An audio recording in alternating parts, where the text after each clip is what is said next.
하나님 말씀 창세기 4장 16절부터 24절까지의 말씀입니다. 가인이 여호와 앞을 떠나서 에덴 동쪽 돛 땅에 거주하더니 아내와 동침하매 그가 임신하여 에녹을 낳은지라 가인이 성을 쌓고 그의 아들의 이름으로 성을 이름하여 에녹이라 하니라. 우리가 말씀을 합독합시다. 에녹이 이랏을 낳고 이랏은 모야엘을 낳고 모야엘은 머드사엘을 낳고 머드사엘은 라멕을 낳았더라. 라멕이 두 아내를 맞이하였으니 하나의 이름은 아다요 하나의 이름은 실라였더라. 아다는 야발을 낳았으니 그는 장막에 거주하며 가축을 치는 자의 조상이 되었고 그의 아우의 이별은 유발이니 그는 수금과 퉁소를 잡는 모든 자의 조상이 되었으며 실라는 두발가인을 낳았으니 그는 구리와 새로 여러 가지 기구를 만드는 자요 두발가인의 누이는 나아마였더라. 라멕이 아내들에게 이르되 아다와 실라여 내 목소리를 들으라. 라멕의 아내들이여 내 말을 들으라. 나의 성처로 말미암아 내가 사람을 죽였고 나의 상함으로 말미암아 소년을 죽였도다. 가인을 위하여서는 벌이 7배일진데 라멕을 위하여는 벌이 77배이리로다 하였더라. 아멘. 아담과 하와가 에덴 동산에 쫓겨나고 난 뒤에 그들은 가인과 아벨을 낳았습니다. 하나님이 누구의 제사를 받았다 했습니까? 아벨의 제사를 받고 가인의 제사를 받지 않았다 그랬어요. 근데 가인 제물만 받은 게 아니고 하나님은 가인과 그 제물을 받지 않으시고 아벨과 그 제물을 받았었습니다. 할렐루야. 우리가 예배할 때 우리가 부르는 찬송, 드리는 헌금, 말씀을 듣는 모든 태도 참 중요한데요. 그것들 중에서 주님은 항상 뭐에 초점이 있냐? 우리 자신에게 관심이 있습니다. 할렐루야. 어떤 사람이 드렸냐 이거예요. 돈 많은 사람이 드렸냐가 아니고 하나님 앞에 정직함과 진실함으로 나가느냐 거기에 우리 예배 성패는 달려있는 것입니다. 할렐루야. 그렇게 예배에 승리하게 되면 죄를 벗어날 수 있는, 죄를 끊어낼 수 있는 놀라운 은혜가 있습니다. 오늘 경로당에 가서 오늘 어버이날이었잖아요. 어버이날이어가지고 이제 경로당 그 마을회관에 1, 2일이 마을회관을 쭉 돌아보면서 대추차 이렇게 나눠드리고 노래 불러드렸어요. 나 실제 괴로움 다 잊으시고 부르니까 울적해지셔가지고 자식 생각나는지 한번 훌쩍훌쩍 우시더라고요. 저도 마음이 멍해져가지고 부르다가 이제 마음이 찡했습니다. 근데 그 노래 부르고 난 뒤에 이제 이런저런 얘기를 나눴어요. 아이쿠, 매일 이렇게 대추차 끓여와서 짜노. 고마워서 해준 것도 없는데. 그냥 저 인사차 그냥 언제 얼마 안 돼서 인사하러 왔습니다. 이랬습니다. 그랬더니 우리는 절에 다녀가지고 하면서 교회는 좀 발걸음을 듣기가 그렇고 그러세요. 그래서 그렇게 얘기했습니다. 절에 다니면 불교라는 종교는 기독교는 천당 가고 불교는 극락하는데 그분들이 기독교는 천당 가고 나는 극락 가면 되지 이러는데 그래서 내가 물었어요. 극락은 갈 자신 있습니까? 이러면서 극락은 어째 갑니까? 극락은 마음을 다 비우면 여가 극락이다. 불교는 극락 같은 삶을 살자 이거예요. 마음을 다 비우고. 그리고 죽음을 넘어가는 것은 그렇게 죄를 다 없애서 가는 게 아니고 한번 따라합시다. 용서받아서 갑니다. 용서받아서. 인간이 어떻게 죄를 다 없앱니까? 인간이 어떻게 다 오욕질증을 다 없앨 수 있습니까? 108분의 어떻게 다 벗어날 수 있습니까? 인간은 그래 못하고 하나님으로부터 용서받아서 처음부터 마음이 깨끗한 사람은 그냥 천당 가면 되고 천당인지 극락인지 어쨌든 죽고 난 뒤에 좋은 데 가시면 되고 근데 그 죄가 있으면 그 죄는 용서받아야 됩니다. 그런 얘기를 나눴습니다. 저와 여러분들은 복음을 가지고 있습니다. 할렐루야. 예수를 믿는 복음을 가지고 있습니다. 이 복음이 우리에게 적용되어지는데 중요한 게 뭐냐면 예배예요. 하나님 앞에 바르게 예배할 때 이게 우리 공공적으로 지금 교회에 모여서 드리는 예배도 있지만 내 혼자 기도하는 자리에서든지 어쨌든 하나님 앞에 바로 서는 그때 그게 예배입니다. 그때 우리의 죄를 씻으시는 예수의 보혈이 역사하고 죄 사함 받은 자에게 성령이 임해서 그 죄와 상관없는 삶을 살아갈 수 있는 은혜가 임하는 겁니다. 그러니까 아벨에게는 그런 은혜가 임해서 예배 안에서 성령님의 임재를 깊이 누리게 되었는데 가인은 그 예배할 때 성령이 감동도 안 하신 겁니다. 감동도 안 하시는데 그 가인을 하나님이 찾아오셔가지고 그의 마음을 두드립니다. 그의 마음을 두드릴 때 마음을 열어야 된다, 안 열어야 된다? 열고 무슨 말이든지 해야 돼요. 말하다 보면 주님과 대화하면서 하나님의 은혜 속에 깊이 들어가는 역사들이 일어나게 됩니다. 할렐루야. 그런데 아무 말도 하지 않고 입국 다물고 있다 보면 주님이 답답하 미치는 거예요. 여러분 저는 성화에 그런 거 본 적 있습니까? 예수님이 문 밖에서 두드리는 문요. 그림요. 문 밖에서 두드리는 그림에 보면은 문고리가 바깥에는 없고 안에만 있어요. 예. 누구든지 내 말을 듣고 문을 여는 자는 내가 그에게로 들어가서 그로 더불어 먹고 그는 나로 더불어 먹으리라. 할렐루야. 그래서 주님이 가인을 찾아왔는데 찾아오신 주님을 영접하고 받아들일 때 그 영혼 안에서 제사로 말미암아 드는 예배가 아니라 주님과 대화하면서 하나님의 임재 속에서 신령한 예배가 시작되는 겁니다. 그게 안 될 때 주님이 가인에게 떠나가시면서 마지막 주신 말씀이 한번 따라합시다. 죄의 소원이 너에게 있으나 너는 죄를 다스릴지니라. 죄를 다스릴지니라 이렇게 권하고 가셨어요. 근데 가인이 죄의 소원을 따라서 행동을 옮겨버렸습니다. 동생 아벨을 돌로 쳐 죽였어요. 그리고는 돌로 쳐 죽이고 난 뒤에야 가인이 하나님 앞에 고합니다. 내버리심에서 사람들이 나를 죽일 것 같습니다. 막 그러니까 하나님께서 가인에게 표를 해주어서 이런저런 말씀을 주셨어요. 그리고는 이제 가인이 여호와 앞을 떠나게 됩니다. 떠나서 에덴 동쪽 롯 땅에 뭐했다? 거주합니다. 거주하는데 아내와 동침하며 임신하여 에녹을 낳았고 가인이 뭘 쌓았다 합니까? 성을 쌓았다 했어요. 여러분 성을 왜 쌓습니까? 성을 왜 쌓습니까? 보호받으려고요. 담을 왜 칩니까? 보호하려고요. 옛날 담 기억납니까? 나직한 담 아니고 높은 담에다가 그 담 꼭대기에다가 그 유리병을 깨가지고 이렇게 심어놨던 기억납니까? 또 어떤 집은 철조망을 뚱뚱뚱뚱 말아가지고 담벼락을 쳐놓은 거 기억납니까? 요즘 그런 담 별로 없지요? 교도소나 그래야지. 요즘 담은 그냥 밖에 훤히 보이기도 하고 담이 없는 집도 있고 왜 살기가 좋아져서 그래요. 옛날 담들은요. 그냥 좀도둑들이 그렇게 많으니까 넘어오지 말라고 그냥 철망을 치기도 하고 그다가 그 사금파리 같은 거 박아놓기도 하고 못을 박아놓기도 하고 별일들 다 했습니다.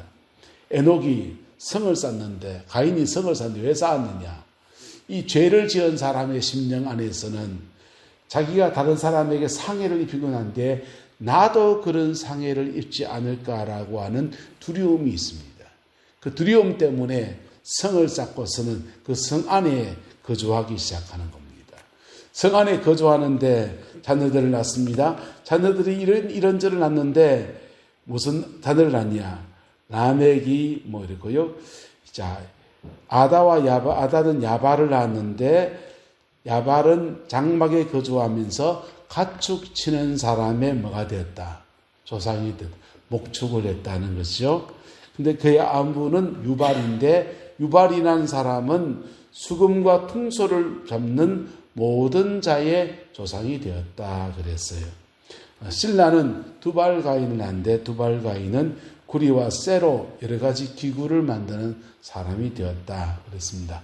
자, 가인의 가문에서 성 안에서 자기들이 살아가는데 그 살아가는 중에 이 사람은 음악가의 조상이 되고 이 사람은 구리와 쇠를 가지고 대장장이가 돼서 그거 만드는 금속 재련할 수 있는 기술자가 되고 그 나름의 인생을 일구어 갑니다. 근데 뭐는 와닿느냐? 가인은 농사는 안 해요. 뭘 안 한다고요?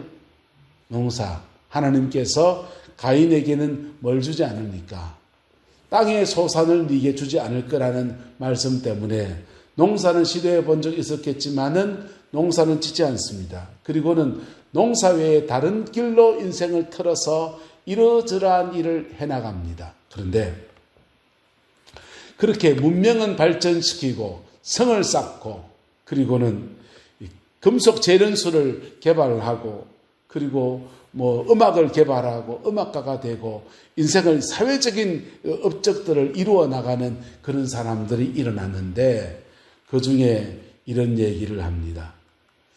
라멕이 말하기를 아다와 실라, 라멕은 아내를 둘을 뒀습니다. 최초로 일부 다쳐 여자를 둘이 거느리는 그런 사람이었던 겁니다.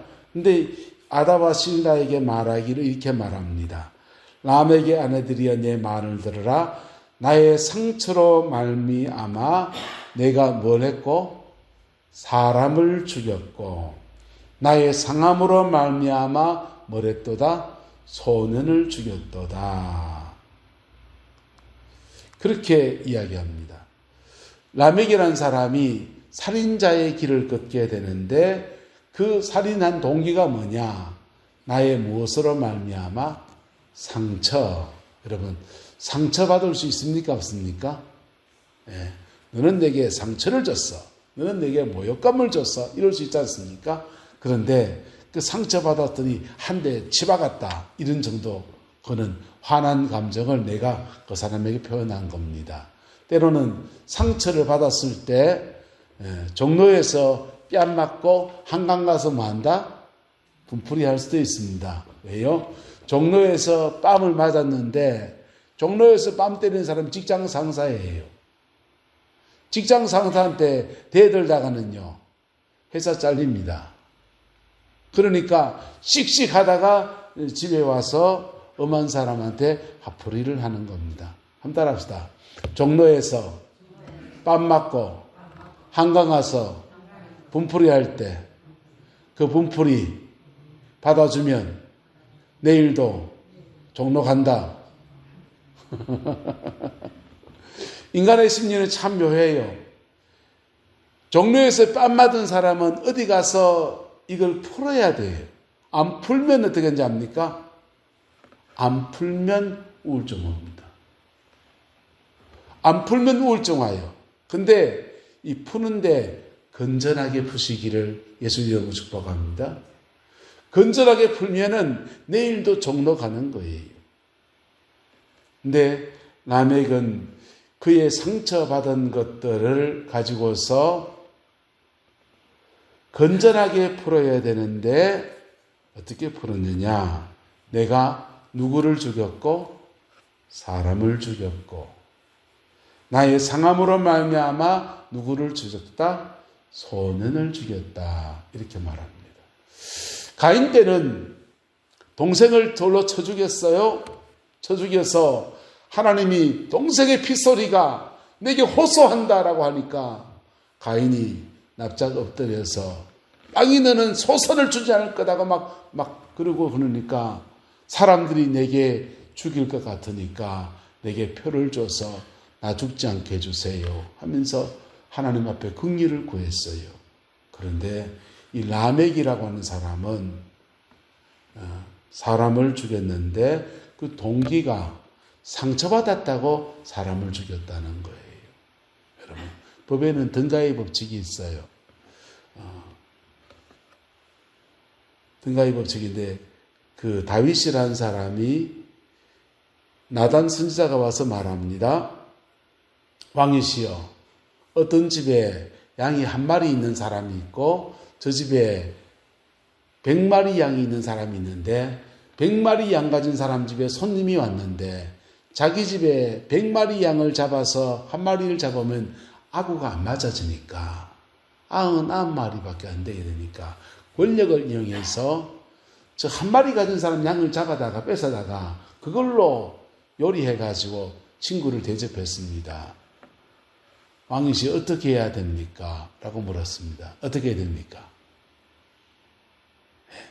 율법대로 하면 남에게 뺏은 것 있으면 4배를 갚게 되어 있습니다.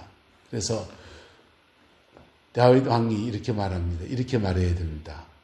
그런 나 고약한 놈이 있나? 당장 그 100마리 양 중에서 가장 토실토실하고 잘난 양을 고를 수 있는 권한을 그 사람에게 줘서 4마리 골라가게 해라. 그리고 그 사람 얼마나 심정이 상했겠냐. 위자료로 한 마리 더해서 5마리 주게 해라. 이 정도 하면은 아주 명판결입니다. 그런데 다윗은 뭐라고 한지 압니까? 다윗이요. 그런 나쁜 놈이 있나? 그 놈을 죽여라! 양 한 마리 뺏었다가 모가지가 날아갈 인생이 됐습니다. 이게 왜 그런가 하면요. 다윗은 우리야를 뭐 한 사람입니까? 전장에 나가서 죽게 한 사람이에요. 그러면 살인의 영이 다윗을 잡아요. 사람을 죽인. 살인의 영이 다윗을 잡으니까 양 한 마리 뺏어간 데 대해서 정당한 벌을 줘야 되는데 거기에 과도한 벌을 때려버리는 거예요. 라멕은 그가 상처받은 것에 대해서 정당한 대응을 해서 나도 한 찰 때렸다든지 열받아서 어디 가서 분풀이하고서 그냥 씩씩거리면서 그냥 마음을 추스린다고 헉헉거렸다든지 그러면 사람으로 이해할 수 있는 겁니다. 그런데 상처받은 것을 가지고서 사람을 죽였다라고 말합니다. 그리고는 그 다음 말은요. 가인을 위해서는 벌이 뭐일진데 7배의 벌을 내릴 것이다 라고 좀 말씀하셨거든요. 7배일진데 라멕을 위하여서는 벌이 77배이리로다 라고 말합니다. 자, 24절의 말씀.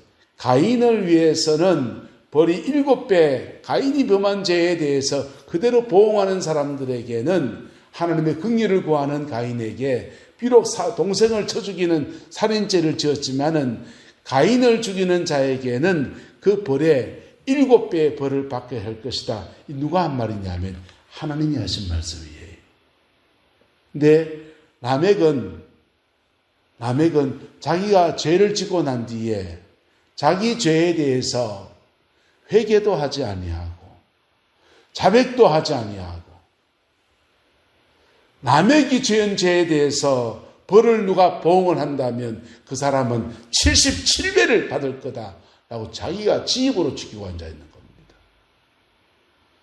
예, 경상도 말이 대단한 말입니다. 여러분,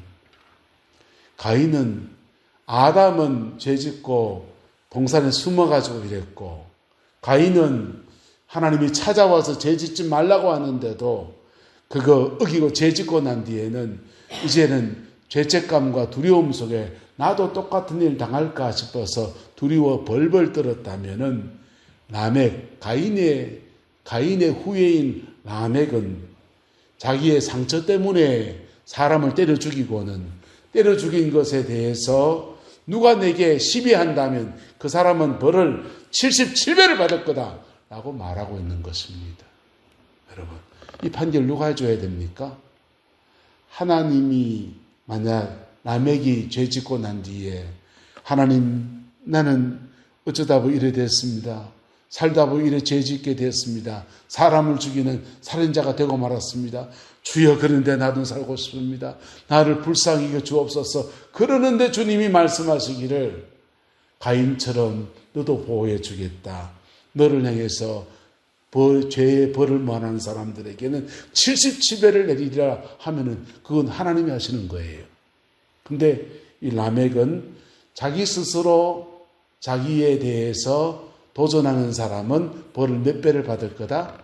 77배를 받을 거다라고 말하고 있는 것입니다. 여러분, 우리는 죄의 속성을 가볍게 여겨서는 안 돼요. 우리는 대학 다니고 학교 다니고 할 때 공부 잘하면 장땡인 줄 압니다. 공부 잘하면 장땡이고 재주 많은 놈이 장땡이고 얼굴 잘난 놈이 장땡이고 키 큰 놈이 장땡인 줄 알았습니다. 그런데요, 여러분, 인생을 살고 살아보니까 죄성이 인생을 망치는 겁니다. 죄의 특징이 있습니다.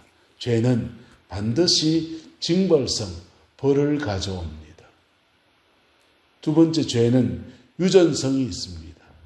한 사람이 죄의 문을 열고 나면 이상하게도 그 가정과 가문 안에는 그 똑같은 죄성이 마치 복제품을 찍듯이 반복적인 현상으로 일어나게 돼요.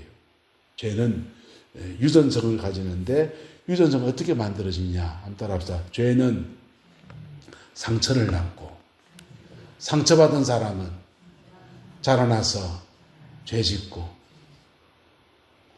죄는 상처를 낳고 상처받은 사람은 자라나서 인격적으로 문제가 있으니까 또 다른 사람한테 상처를 주는데 그게 죄예요. 근데 죄는 네 번째, 그런데 이 죄는 유전되어질 때 세대가 지나갈수록 더 강해지는 성향을 가집니다. 아담이 지은 죄와 아담의 후예인 가인이 지은 죄와 가인의 후예인 라멕이 지은 죄는 점점 더 갈수록 더 강해지고 있고요.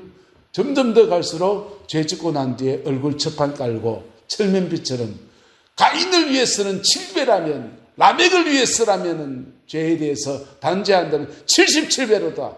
하나님 없이 지 혼자 지키고 앉아있는 그런 사람이 되어버리는 겁니다. 세 번째, 죄는 전념성을 가지고 있습니다. 여러분, 이쪽에서요, 사람이 이렇게 모이는데 누가 하나가 하품하잖아요. 이상합니다. 하품하면은요, 옆에 있는 사람이 똑같이 하품해요. 그리고는요, 삥삥삥삥삥삥 돌아야 하품이요. 다 하품하고 있습니다. 예. 장로님 하품하셨다. 내 하니까. 근데요, 그처럼 죄라고 하는 것은 사람의 성향과 기질을 통해서 특별히 감정을 주고받는 것을 통해서 전염되어집니다. 전염되면서 똑같은 현상들을 계속 만들어 가요. 네 번째, 죄는 다양성을 가지고 있습니다. 저는 남자로서 내가 가지고 있는 죄성이 있겠죠. 여자분들은요, 여성이 가지고 있는 죄성이 있습니다. 젊은 사람은 젊은 사람으로서의 죄성이 있고요. 나이 든 사람은 나이 든 사람의 죄성이 있고요. 사람과 살아온 삶의 정황에 따라서 다양한 죄성을 가지고 있어요. 그래서 다양한 죄성을 가지고 있다 보니까 우리는 내가 짓는 죄를 저 사람이 짓는 죄를 나는 안 지어요. 그래서 다른 사람의 죄에 대해 쉽게 말하기 참 좋습니다. 저것도 무겁고 말이야. 저게 무슨 이래 쉽게 말하기 좋습니다. 그런데 자기는 다른 죄에 걸려 있어요. 똑같은 죄를 짓는 사람을 보면요, 가슴이 때로는 들컹하기도 합니다. 아이고, 저 사람 저러다가 우리 똑같은 병에 걸려서 어려움을 겪는 사람은 동병상련 느끼듯이 똑같은 죄를 짓고서 그리고 인생에 어려움을 겪는 사람을 보면은 가슴이 들컹하기도 해요. 그런데 우리의 죄성은 좀 다양성을 가지고 있거든. 목사가 짓는 죄가 다르고 사모가 짓는 죄가 다르고 성도들이 짓는 죄가 다르고 세상 사람이 짓는 죄가 달라요. 그래서 다른 사람의 죄에 대해서 쉽게 판단하고 쉽게 정죄하기가 십상입니다. 한번 따라합시다. 남의 신발을 신고 그 사람의 인생을 살아보기 전에는 그 사람을 말할 자격이 없다. 여러분, 그 사람의 신발을 신고 그 사람의 인생을 한번 쭉 되새김하고 살아보지 않은 사람이요, 쉽게 남의 인생을 말하기는 쉽지 않은 거예요. 근데 우리는 그렇게 죄가 다양성을 가지다 보니까 내가 짓는 죄는 잘 안 보고 남이 짓는 죄 가지고 자꾸 정죄하기가 더 십상이라는 것입니다. 근데 우리는 뭘 가지고 있습니까? 복음을 가지고 있습니다. 할렐루야. 십자가에서 예수 그리스도께서 우리의 모든 죄를 도말하셨습니다. 불교는요, 인간이 다 죄인인 것을 얼마나 심각하게 많은지 몰라요. 오욕 칠정에 찌들어져 있고, 그것 때문에 108가지 번뇌를 짊어지고 살아가고, 그리고 아수라 지옥에 떨어질 인생이고, 뭐 그런 얘기 막 하잖아요. 그런데요, 그렇게 죄를 적나라하게 지적을 하고서, 그 다음 사람들에게 뭘 말하느냐. 팔정도, 8가지 정한 도리를 가지고 살아라. 그래 말합니다. 여러분 보세요. 죄성 가지고 있는 인간이 어떻게 8가지 정한 도리를 가지고 살아냅니까? 안 그렇습니까? 내가 저하고 가까운 친척 가운데 한 분이요, 옛날 60년대 첫 딸을 낳았습니다. 첫 딸을 낳고 산후풍이 왔어요. 산후풍이 와서 몸이 막 떨리고, 그러니까 찬거를 못 만지고, 산후 우울증에 산후풍이 같이 오니까 너무너무 힘든 겁니다. 시어머니 되시는 분은 제 외할머니이신데 방앗간 나셨습니다. 큰 살림을 꾸려가는 맏며느리가 막 그러는데, 옛날 시어머니들은 다정도 다감하시고 그냥 윽박지르고 막 그러잖아요.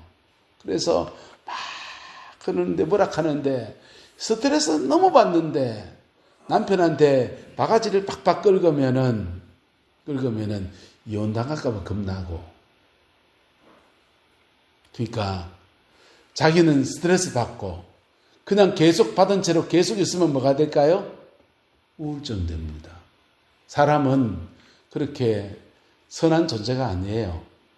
이거를 자기 나름대로는 풀어야 되는데, 큰 딸아이가 뭘 잘못한 게 쪼매난 게 보여요. 이놈! 요만큼 잘못했는데 이만큼 두들겨 맞고, 그런 사람을 가정 안에서 IP라고 합니다. 그 IP가 사촌동생, 제 사촌동생입니다. 근데 그 IP로 자라는 사촌동생이 똑같은 문제를 지금 겪어서 매일 나한테 전화 와요. 오빠 어떻게 하면 돼? 그래서 서울에 있는 치유사에 가는 목사님을 소개해주고 줬더니, 그 목사님을 사역받는 걸 나한테 매일매일 보고하고 어떻게 해야 되는지 계속 묻고 그러고 있습니다. 여러분, 우리는 이 죄성의 문제를 잘 해결해야 됩니다. 할렐루야. 해결해야 되는데, 복음을 가지고 있는 사람으로서 피 묻은 십자가 앞에 정직하게 고백할 때 죄성을 씻고 태우시는 예수의 보혈의 역사와 성령의 능력이 역동하는 것입니다. 할렐루야. 그 은혜가 저와 여러분 풀어지게 되기를 예수님의 이름으로 축복합니다. 이 복음의 능력을 가지고 있는 사람은 복음 앞에 뭐 해야 되느냐? 정직하게 고백하는 기도를 해야 돼요. 정직하게 자기 자신을 고백하며 나가야 됩니다. 정직하게 자기 자신을 고백하며 나가는데, 특별히 상처를 많이 받은 사람들은 막 부르짖어 기도할 필요 없어요. 그분들은요, 자기 속에 있는 얘기를 가장 친한 사람한테 그냥 하소연한다 생각하고 하나님 앞에 다 말하세요. 다 말하세요. 하나님, 나 이랬고요. 나 어린 시절에 이랬고요. 내 우리 아버지는 그랬고요. 누구는 그랬고요. 막 자기 얘기를 정직하게 고백하는 겁니다. 정직하게 고백할 때 주님은 우리 마음을 먼저 해소하십니다. 뭐 하신다고요? 해소하십니다. 마음을 풀어준단 말이에요. 풀어서 해소하여 주십니다. 그리고는 해소하고 하시면서 우리에게 성령으로 점점 더 임하셔서 우리 마음속에서 깊은 회개와 깊은 만지심의 역사를 이끌어 주시는 은혜 베풀어 주십니다. 그 은혜가 저와 여러분과 함께하게 되기를 예수 이름으로 축복합니다. 대구 순복음교회 이건호 목사님이라는 한 분이 계십니다. 이 목사님은요, 어린 시절에 어머님이 일찍 돌아가셨습니다. 새어머님이 왔는데 새엄마가 좀 학대를 좀 하신 거지요. 학대를 좀 했는데 이분이 공부를 잘해서 고려대학교 경영학과에 입학을 했습니다. 고대 경영학과에 입학을 해가지고 대학에 처음 갔더니 대학교에서 선배들이 막걸리 집에 데리고 가서 사발식을 하는 겁니다. 이 사발을 펼쳐놓고 젓가락을 2개 걸쳐가지고 사발을 층개 해가지고 우동 사발을 3개를 쌓아놓고 위에서부터 막걸리를 붓습니다. 그 막걸리를 한 잔씩 다 들이키면서 그거 하는 게 사발식이에요. 근데 그 사발식을 하는데 막걸리 사발을 들고서 이건호 목사님이 손을 덜덜덜 떠는 거예요. 한 잔 먹고는. 그래서 선배들이 보고 이상해요. 너 좀 이상하다. 너 병원 한번 가봐라. 그래 병원에 갔더니 병원에서 손을 떠니까 외과를 갔는데 외과에서 너는 신경과로 가라. 과를 바꿔줍니다. 신경과로 갔더니 정신병원 약을 이만큼 주는 겁니다. 졸지에 대학 1학년 때부터 정신병원 약을 이만큼 약봉다리를 먹고 살아간 저주가 되었습니다. 정신병원 약을 먹으니까 그 과에서 교회 다니는 애가 전도대상 1호입니다. 니는 복음이 필요하구나. 그래가 전도했는데 순복음교회 전도가 됐습니다. 가가지고 방언 받고 성령 받고 불 하는데 근데 여전히 약봉다리는 떨어지지 않아요. 약봉다리는 떨어지지 않는데 이분이 순복음교회 막 다니다가 내적 치유하는 테이프판을 받았습니다. 그 테이프를 가만히 듣다 보니까 거기서 뭐라 그러냐 하면은 한번 따라합시다. 죄가 있으면 기억나게 하시고 상처가 있으면 떠오르게 해주세요. 그래서 죄가 있으면 기억나게 하시고 상처가 있으면 떠오르게 해주세요. 이 기도하라는 겁니다. 그래서 이분이 따라하기 시작합니다. 죄가 있으면 기억나게 하시고 상처가 있으면 떠오르게 해주세요. 죄가 있으면 기억나게 하시고 상처가 있으면 떠오르게 해주세요. 그러는데 갑자기 마음속에서 그림이 하나 확 떠오르는데 중학교 때 아침에 밤늦게 시험 공부하고 밤늦게 자고 아침에 늦게 일어났는데 새엄마가 학교 안 가라! 하면서 와가지고 이 빗자루 들고 와가지고 땅바닥을 뚫어패는데 그냥 자고 있으니까 못 들은 겁니다. 너무 권하게 자니까 자는 나를 입을 들쳐 깨우더니 이놈의 자식 아닐라나 하더니 머리팍을 발로 걷어 찬 겁니다. 그게 장면이 떠오르는데 근데 그런 장면이 떠오를 때 그 과거의 감정까지 사실 같이 떠오르거든. 그때 어려서 새엄마한테 저항을 하지 못했던 그 억울한 마음이 확 치밀어 오르는데 둘러보니까 야구방망이가 있습니다. 야구방망이 들고 새엄마 죽여본다 하면서 야구방망이 들고 새엄마 모여 쫓아 내려가니까 새엄마는 자괴감이 없고 새엄마가 시집 올 때 해온 자개농이 턱 있는데 새엄마 씨 하면서 자개농을 다 깨버렸습니다.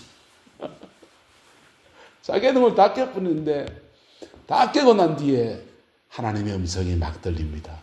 불쌍하다. 근데 이 불쌍하다는 음성이 자기 보고 불쌍하다 하는 게 아니고 그 새엄마가 불쌍하다고 그렇게 자꾸 음성이 들리는 겁니다. 불쌍하기는 뭐가 불쌍해? 내가 불쌍하지. 그래 가는데 환상이 이래 보이는데 새엄마 재혼해서 오는데 자기 이건호 목사님 아버지는 군인입니다. 군인 출신에 시어머니 있는 집에 제가 해서 오는데 전 남편 소송에 애를 셋이 있는데 셋이 데리고 오면은 소방 맞을 것 같으니까 애를 떼놓고 몸만 오는 겁니다. 오면서 1년 지나고 큰애 데리고 오고 2년 지나고 둘째 데리고 오고 3년 지나고 셋째 데리고 오는데 시어머니 눈치 봐가면서 남편 눈치 봐가면서 전처소송의 애들 돌봐가면서 그래 사는 인생이 불쌍하다. 그렇게 그 하나님의 음성이 막 밀려오는데 새엄마가 이해가 되더랍니다. 새 엄마가 이해가 되니까 용서할 수 있었고, 용서했더니 그 다음 날부터 약국난이를 던져버렸습니다. 그리고는 그 은혜 받아서 고려대학교 경영학과 나와가지고 신학교 가서 순복음교회 목사 돼서 지금은 대구 순복음교회 목회자로서 담임 목사로서 주를 섬기고 계셔요.